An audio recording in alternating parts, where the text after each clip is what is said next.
High, কেমন আছো তোমরা সবাই? আশা করি খুব খুব ভালো আছো। আমিও আছি বেশ। একটা নতুন ভিডিওর সাথে তোমাদের সকলকে ওয়েলকাম। তো প্রথমেই জানাই আজ রামনবমী। তো রামনবমীর শুভেচ্ছা সকলকে। ভগবান রামচন্দ্রের আজকে জন্মতিথি। তো ভগবানের আশীর্বাদে সবার ভালো হোক, মঙ্গল হোক, ভালো কাটুক দিনটা। তো দেখো, সকালবেলায় কথা বলতে বলতে এই যে কাজকর্ম করে নিচ্ছি চটপট করে। তো বেড টেড ক্লিন করে নিলাম, তারপরে এখানে জামা কাপড় নেড়ে দিয়েছিলাম। আজকে ভীষণ রোদ্দুর হলে ছাদে যাওয়া লাগে না, এই ব্যালকানিটাই মেলে দিলেই হয়ে যায়, তাই দিচ্ছিলাম। তারপরে এখানে ছেলের জন্য দুধ ছাতু নিচ্ছিলাম, ও সকালে দুধ ছাতুই খায়। তো সেটা এখানে রেডি করে একটু বানিয়ে দেবো ওকে, ওই যখন পড়ছে। তা পড়তে বসিয়ে দিয়ে এই টুকিটাকি কাজগুলো করি। একভাবে তো বসে পড়ানো যায় না, সকালবেলায় খুবই ব্যস্ততা থাকে।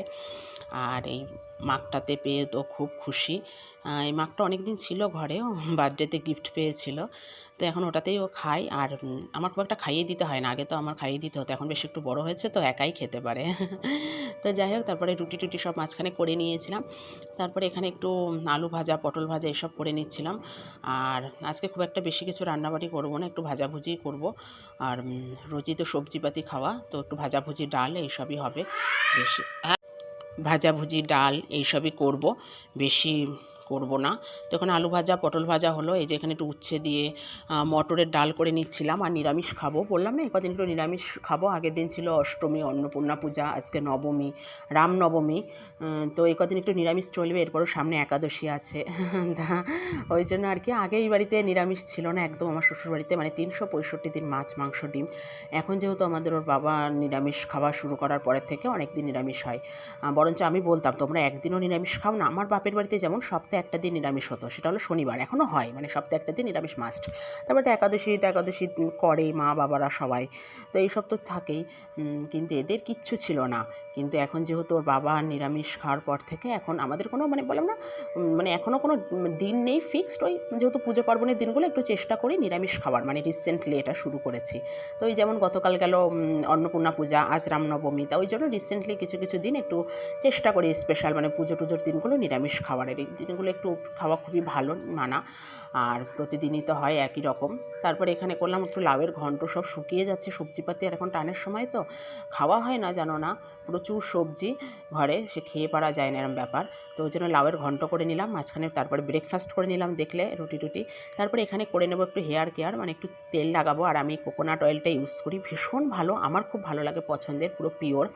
তার সাথে একটু লেবুর রস মিশিয়ে নিলাম দেখলে তোমরা। আমি এইভাবেই চুলে তেল দিই, এতে ভীষণ ভালো, চুলটাও ভালো থাকে, পরেও কম, হেয়ার ফল কম হয়, তারপরে ড্যান্ড্রাফ, খুশকি, মানে সব কিছু, গ্রে হেয়ার সবগুলোর থেকেই ইয়ে হয়, মানে ভালো রেজাল্ট হয়। এবার দেখো প্রাকৃতিক, মানে এগুলো তো আর কৃত্রিম না, প্রাকৃতিক কিছু করলে একটু টাইম লাগে ধৈর্য ধরে করতে। আর আমি কিন্তু চুলে বরাবর তেল দিই, তেল না দিয়ে আমি থাকতে পারি না। তো সেটাই একটু লেবুর রস অ্যাড করে নিয়ে, যেহেতু লেবুটা ভিটামিন সি তোমরা সবাই জানো, তো এটা ভীষণ ভালো উপকার আসে, মানে আমার তো খুব ভালো লাগে পার্সোনালি। তারপরে এখানে একটু কাচিকুচি করেছিলাম, সেগুলো মেলে দেবো আজকে। আর রোদ্দুরে বললাম না ছাদে যাবো না, ভীষণ রোদ্দুর।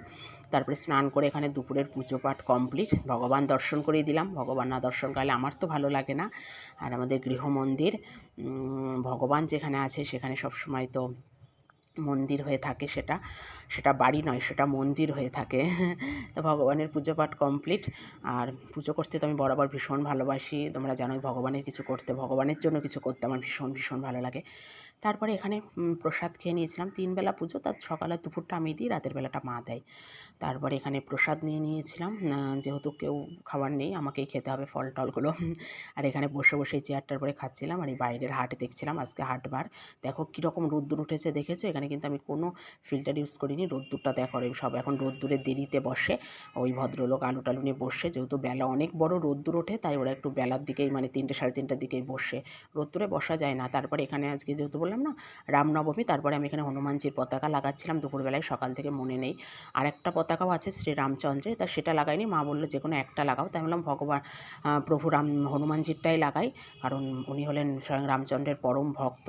তো ভগবানের কাছে পৌঁছাতে গেলে আগে ভক্তকে ধরতে হবে। তো এই যে লাগিয়ে দিয়েছে, আর কি সুন্দর হাওয়াতে দেখেছো, এই জায়গাটা উঠছে। আর আমার ছেলে এখানে দাঁড়িয়ে দাঁড়িয়ে জ্ঞান দিচ্ছিল। তা সবাই একবার বলো জয় শ্রীরাম, রাধে।